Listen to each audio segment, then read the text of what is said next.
I'll never forget the night I met her. It was a Thursday, one of those gray, lifeless evenings that made you wonder if the sun had forgotten how to shine. I had been in my cramped studio for hours, the dull hum of the old fluorescent lights above my easel, the kind of lighting that turns everything into sickly shades of yellow. I was working on a new piece, a half-finished canvas covered in abstract swirls of deep red and midnight blue, trying to capture something elusive, something real. I'd been struggling lately. My work was stuck in a loop of failed attempts. There was a hunger inside me, a desperate need to make something that would leave an impression, something people would actually care about. But no matter how much I painted, how many brushes I went through, it never came out right. I couldn't even get the damn colors to blend the way they did in my mind. It felt like I was drowning in a sea of my own mediocrity. That night, I was alone, as usual. Most people wouldn't understand how comforting that was, but I thrived on isolation. The only sounds in the room were the scratching of my paintbrush on canvas and the distant rumble of traffic outside. The city's heartbeat, I called it, a constant reminder of the world I was on the edges of. It was just past midnight when the knock came. A soft, rhythmic tap at the door, like someone was hesitating. I froze, the brush halfway to the canvas. Nobody ever knocked at my door. I lived on the 4th floor of an old building near the docks, and the only people who ever came were the landlord for the rent or the occasional lost delivery guy. But this was different. I didn't know it yet, but this was the moment everything would change. I walked cautiously to the door, not sure whether to be annoyed or curious. My fingers brushed the worn brass handle, and I pulled it open just enough to peek through the crack. Standing there was a figure in a long, dark coat, their face obscured by the shadows. "Hello?" I said, my voice rough, still unused to human interaction at this hour. The figure didn't speak, but there was something about the way they stood, so still, so calm, that made me hesitate. In their hand, they held a small rolled-up sketchpad. My heart skipped a beat. What the hell was this? They pushed the sketchpad toward me without a word, and I took it, barely able to see their face in the dim light. The figure turned and walked away before I could ask a single question. They didn't even look back. I stood there in the doorway, confused. Then I unfurled the sketchpad. The first drawing was of my studio, a sketch so detailed, so alive. It was like the artist had been there watching me.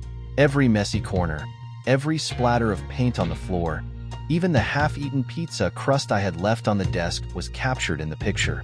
But it wasn't just the room they had drawn. In the corner of the sketch was a figure, a woman, a vague outline at first, with flowing dark hair and a slouched posture, but it was undeniably me. How had they known? I glanced back at the doorway. The figure was gone like a shadow, leaving nothing behind but this strange gift. I didn't know it then, but this was the beginning of something I would never be able to escape. A beginning that would draw me into a web of secrets, lies, and, eventually, love. But it was also a beginning of a twisted unraveling of everything I thought I knew about myself and the world. I didn't think much of it at first. I assumed it was just some bizarre prank, maybe some fellow artist messing with me. But the feeling in my gut, something gnawing at the edges of my thoughts, told me otherwise. As I sat back down in my chair, the room felt colder, the silence heavier. I knew, deep down, that this was no ordinary visit. The next night, the knock came again. I wasn't surprised, but I also wasn't prepared. I spent the entire day pacing, thinking about that first sketch. The more I looked at it, the more it haunted me. Who was this person? How could they capture my space so perfectly? It wasn't just the details. It was the way the sketch seemed to understand me. It was as if they had been inside my mind, watching my every move. The image of that shadowy figure, the woman with dark hair, stuck with me. I tried to ignore it, to push it aside like any normal person would, but I couldn't. I had to know more. I had to know who was out there. That night, I stood by the door, waiting. My eyes kept drifting back to my canvas, where the chaotic swirls of red and blue seemed to mock me. The knocking came just after midnight, just like the night before. But this time it was sharper, more insistent. I opened the door immediately, a mix of anticipation and dread bubbling in my chest. She was there again, the figure in the dark coat, standing just out of the light, as if the shadows themselves clung to her. This time, there was no sketchpad. Instead, she handed me a small envelope, sealed with black wax. "Who are you?" I asked, my voice trembling more than I intended. I hated how it sounded, but I couldn't help it. There was something magnetic about her. I had never felt so drawn to someone, and yet, I felt a deep unease. She didn't answer. She never did. She only turned and walked away, her footsteps soft but deliberate, echoing in the quiet hallway. I stood frozen in the doorway, staring at the envelope in my hands. Inside, there was only a single piece of paper, folded neatly. I unfolded it slowly, reading the cryptic message. "The truth is hidden in the paint. Follow the brushstrokes." I didn't know what it meant, but it made my blood run cold. Follow the brushstrokes? What the hell was that supposed to mean? I turned the paper over, searching for something else. Anything that might explain it. But there was nothing. Just the simple words, written in a hand that looked familiar yet completely alien. I couldn't shake the feeling that this was all somehow connected. But how? Why? I had no idea. That night, I couldn't bring myself to paint. I sat in the chair, staring at my unfinished canvas, as the wind outside howled through the cracks in the old building. The city felt like a distant dream, distant, but too close for comfort. Something was closing in around me, but I didn't know what. All I knew was that I couldn't stop thinking about her. Days passed, and the mysterious visits continued. She was there every night, leaving me cryptic messages or drawings. Each sketch was more detailed than the last, showing me not just my studio, but glimpses of myself that I hadn't recognized, parts of me I had long buried. There was one sketch of me sitting at the canvas, but my face was blurred, distorted. In another, I was surrounded by shadows, the light barely touching me. It was like she was watching me, like she was documenting my every move, every thought. Then, on the fourth night, something different happened. She arrived with a drawing that wasn't of me. It wasn't of my studio either. Instead, it was a sketch of a place, a dark alleyway. The lines were sharp, jagged, like the artist had been in a hurry, their hand shaking. There was something ominous about the alley. The shadows seemed to twist and curl in unnatural ways, as if the alley itself were alive. And there, in the middle of the drawing, stood a figure. A man. His face was obscured by the shadows, but I knew immediately it was him. I don't know how to explain it, but the instant I saw that sketch, I felt a sharp pain in my chest. I recognized that figure, even though I had never seen him before. His presence sent a jolt of panic through me, as if I had just uncovered something I wasn't supposed to know. "What does this mean?" I whispered, barely able to breathe. My hands shook as I gripped the paper, the edges crinkling under my fingers. She didn't answer. Instead, she turned and walked away, disappearing into the night like she always did. I couldn't sleep that night. The alleyway haunted my thoughts, and the image of that shadowy man stayed with me, as if he were lurking just beyond my vision, waiting to make himself known. I tried to rationalize it, tried to convince myself that it was all some elaborate game. But deep down, I knew it wasn't. Something was happening. Something was drawing me in, whether I wanted it or not. The next day, I couldn't concentrate on anything. I tried to paint, but the brushstrokes felt wrong, like I was painting over something I didn't understand. The colors on my canvas blurred together, and I was filled with a deep, gnawing emptiness that I couldn't shake. And that's when it hit me. The drawings, the messages, they were all pointing to something. I just had to figure out what. I spent the next few nights in a haze of confusion and dread. The studio felt smaller, more suffocating, every time I stepped inside. It was like the walls were closing in, and every inch of space was filled with her, the stranger, and her cryptic messages. But the more I thought about it, the more I realized there was something incredibly personal about her visits. It wasn't just about the drawings. It was the way she knew things. It was as if she could see into my soul, unraveling the parts of me I'd kept hidden. Each sketch, each note, peeled back another layer, leaving me exposed and raw. I had to know. I had to confront her. So, on the fifth night, I made a decision. I wouldn't wait for her to knock on my door. I wouldn't let her control the narrative anymore. I was going to follow her. I needed to see where she went, who she was, what she was hiding. I waited in the shadows of my studio, the dull glow of the city lights casting long shadows across the room. The air was thick with tension, and my heart raced as I listened for the familiar knock. It came, soft but certain, just as the clock struck midnight. I opened the door just a crack, peering out into the hallway. She was standing there, dressed in the same long, dark coat, her back turned. But this time, there was something different about her, something more real. The way the fabric of her coat billowed around her, the soft curls of her hair brushing against the collar. She wasn't just a shadow anymore. She was flesh and bone. I held my breath, waiting for her to turn, but she didn't. For a moment, I was paralyzed. What if she saw me? What if she knew I was watching? But then, just as I was about to step back into the safety of the studio, she moved. She stepped out of the hallway and began walking toward the stairwell. I followed. I moved quietly, my footsteps barely making a sound as I trailed behind her, careful not to let her notice. The building creaked with each step, the floors groaning under my weight. I felt like a thief, creeping through the darkness, but I couldn't stop myself. I had to know. She descended the stairs without hesitation, her pace steady. I was just a few steps behind, keeping her in my sights, watching the way her coat swished with each movement. My heart was pounding in my chest, but I forced myself to stay calm. I had to see this through. The stairwell led to the back door of the building, and that's where she stopped. She paused for a moment, just before she reached the exit, as if she were listening for something. I pressed myself against the wall, holding my breath. The city outside was quiet, save for the distant hum of traffic. It felt like the whole world had gone to sleep, and here I was awake, caught in some kind of twisted game. Then she opened the door and stepped out into the night. I hesitated for a moment, my thoughts racing. Was I really doing this? Was this the right thing to do? But I couldn't stop myself. I had to know. I stepped outside, careful not to make a sound. The cold night air hit my face, sharp and biting. The city seemed different in the dark, its streets empty and deserted, the lights flickering like ghosts in the distance. I followed her down the alleyway. It was the same alleyway from the sketch, the one she had drawn so many nights ago, the one that felt wrong. The walls seemed to close in on me as I walked, the shadows growing deeper and more menacing with each step.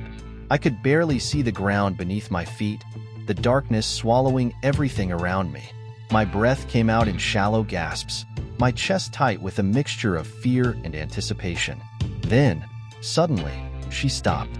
I froze, my body rigid. I couldn't see her face, but I could feel the weight of her gaze on me, even from behind. There was a sense of finality in the way she stood, like she had been waiting for me, waiting for this moment.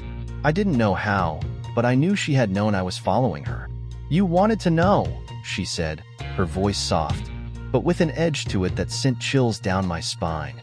I didn't answer. I couldn't. I could barely breathe. "Then you need to see it for yourself."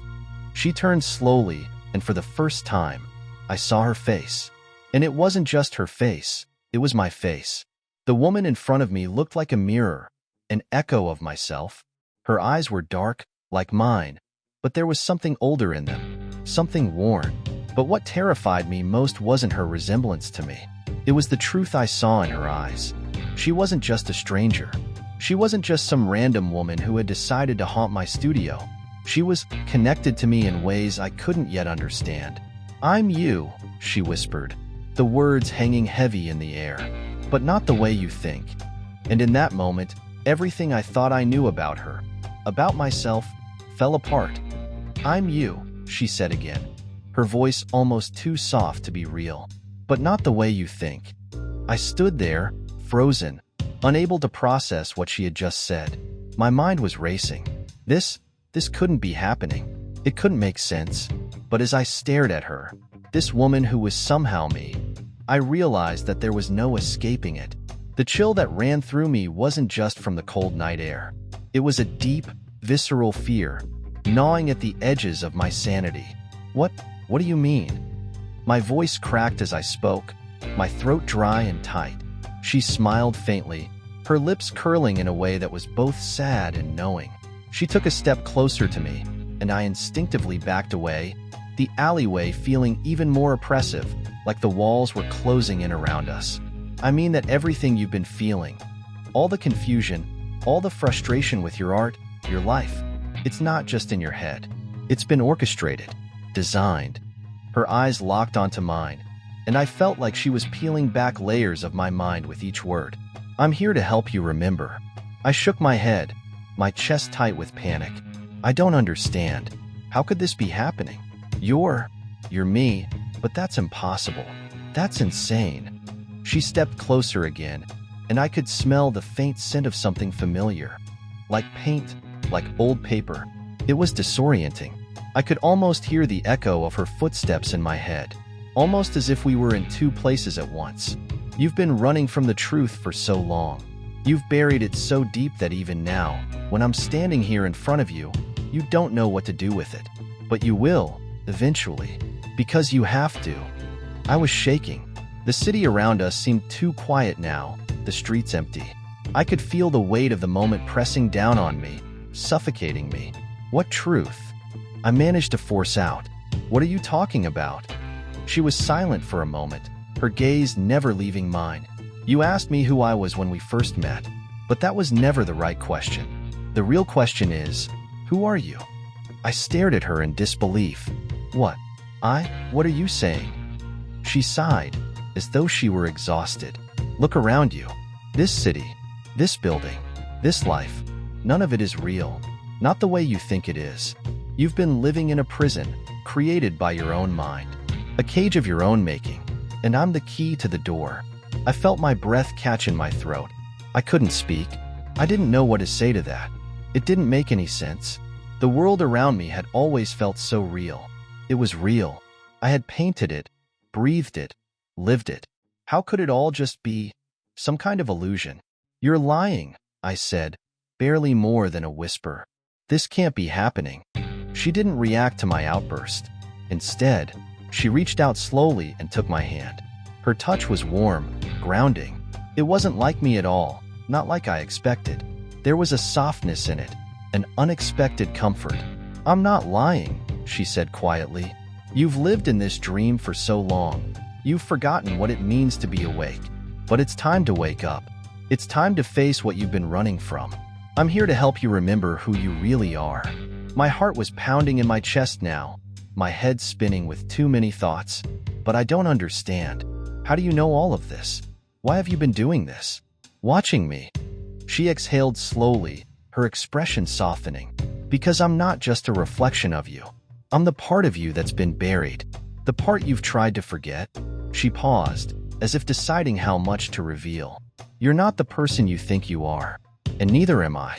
We are connected in ways you can't even begin to comprehend. I felt a sharp pain in my chest, a tightness that spread up through my throat.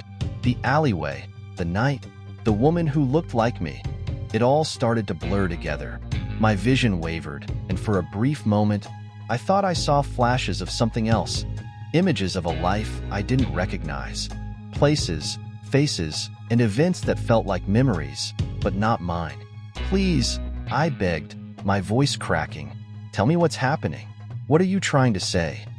She pulled back, her eyes heavy with something I couldn't place. Regret? Pity? You've been in a cycle, an endless loop, a simulation of your own creation. Your life, your art. It's all a reflection of your mind's need to escape the truth. But you can't escape it anymore. You're running out of time. I didn't want to believe her. I didn't want to accept it. But everything inside me was screaming that she was right.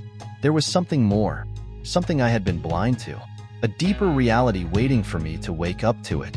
She stepped back, her gaze growing distant. I've given you the tools, the sketches, the messages, everything you needed to see. Now it's your choice. Stay here in this illusion or step into the truth. But know this, if you stay, everything you've built, every feeling you've had, will be lost forever. I didn't know how to respond. My mind was a whirlwind of emotions, confusion, fear, anger, disbelief. How could this all be true? But there was one thing I knew for sure. The woman standing in front of me, the other me, wasn't just a figment of my imagination, and if I wanted to find the truth, I had no choice but to follow her. The air was thick with tension, each breath heavier than the last as I stood in that dark alley, facing the woman who looked like me. The truth she had been hinting at, the one I could barely grasp, was beginning to settle in my chest, a heavy weight that threatened to crush me. I didn't want to believe her. I didn't want to accept the truth that she was offering, but deep down, I knew it wasn't a choice anymore. Something inside me, something primal, told me that I had reached the edge of a precipice. I could either leap into the unknown or stay in the safety of the life I had known. "You've spent your life hiding," she said, her voice soft but unyielding. "And I've been trying to show you what you've been running from." I wanted to scream at her, to tell her that none of this made sense, but I was too exhausted. Exhausted from the weight of all the secrets, the lies, the confusion that had tangled itself around me like a noose. Every answer she had given me only raised more questions. I wanted to pull away from it all, to retreat into my old world where things were simpler, where I could paint and forget. But I couldn't. I couldn't run anymore. I turned to her, my heart pounding. "What is this? What do you mean by we are connected? How can I be you?" She exhaled slowly, stepping closer until we were almost toe-to-toe. "Because we are both creations of the same mind. Your mind. You've been living in a dream for years, hiding behind your art, afraid to confront the truth about who you really are. I'm not just some random stranger, some figment of your imagination. I'm the part of you that you refuse to face. The part of you that you buried so deep, you forgot it even existed." I felt the ground shift beneath me, as if the world I had known was crumbling away. I reached out, steadying myself against the brick wall of the alley. "This doesn't make sense. You're telling me that everything is a lie? My life, my work, my memories? All of it?" She nodded, her expression softening, almost regretful. "Yes, but you're not the only one who's been trapped in this illusion. I have too. I've been living in your shadow, just as you've been living in mine. You've been creating me, shaping me with every brushstroke, every thought. But now, it's time to wake up, to face the truth." I felt a pang of pain in my chest, as if something inside me had snapped. The weight of everything she said threatened to crush me, to swallow me whole. I wanted to deny it, to scream that it wasn't possible, but the more I thought about it, the more I felt the pieces fall into place. I had been hiding, hadn't I? I had created this world, these illusions, to escape from something I was too afraid to face. But what? What was I running from? I looked up at her, my voice barely a whisper. "What's the truth? What am I supposed to face?"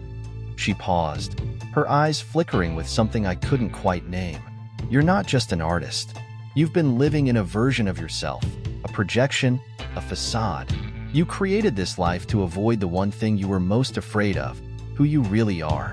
And that's why you've been so restless, so lost, because you're not living the truth of your existence. You're living a dream." I felt a surge of panic rise in my chest, my thoughts scattering like broken glass. I wanted to push her away, to run as far as I could, but I was paralyzed. The weight of her words was unbearable. "Why now? Why are you telling me this now?" I asked, my voice shaking. "Because you're ready," she replied simply. "You've reached the point where you can no longer hide. The truth has been staring you in the face all along, but you've been too afraid to see it. Now, you can't escape it any longer." There was a long, agonizing silence between us as I tried to process what she was saying. The alleyway around us was silent now, as if the world itself were holding its breath. "I'm not who I thought I was," I said, the realization sinking in like a stone in my stomach. "I'm not just this artist. This version of me. I'm more than that." She smiled, a sad, knowing smile. "Yes, you've been so focused on creating something beautiful that you forgot about the raw, messy truth beneath it all." I felt the walls of the alleyway press in on me, the shadows growing longer, deeper. And then, without thinking, I turned and ran. I ran from her, from the truth she had unveiled. But even as my feet hit the pavement, I knew it was useless. I couldn't outrun the truth. It was already inside me, a part of who I was, whether I wanted to acknowledge it or not. I don't know how long I ran.